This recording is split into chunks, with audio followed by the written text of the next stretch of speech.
Hello family, सर्वांना मकर संक्रांतीच्या खूप खूप शुभेच्छा. तर सकाळची सुरुवात मस्त इथे साबुदाणा वड्यांनी केली होती. एका साईडला मम्मीसाठी चहा ठेवला होता.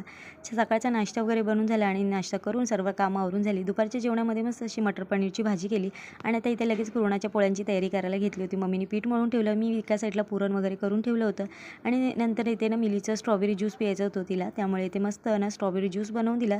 एकदम सोपा होता. दूध आणि स्ट्रॉबेरी आणि साखर एवढंच ग्राइंड केलं मिक्सरमध्ये आणि तिला ज्यूस बनवून दिला. तिला तो ज्यूस आवडला आहे. त्यानंतर मी इथे लगेच मी तिळगुळ बनवायला घेतले होते, कारण की मला तिळगुळ खूप आवडतात आणि मी फर्स्ट टाईमच काहीतरी ट्राय करावं म्हणून बनवायला घेतले होते. आणि त्यात विहान पण मला थोडी मदत करत होता, कच्चेचं तीळ खात होता थोडे थोडे, आणि ते मी लगेच तिळगुळ बनवून घेतले. छान असे वळले होते, थोडे नरम झाले होते पण नंतर थोडे वेळाने कडक झाले ते. आणि लगेच मी इथे पुरणपोळ्या बनवायला घेतल्या होत्या. मम्मी खास पुरणपोळ्या बनवण्यासाठी म्हणून थांबल्या होत्या.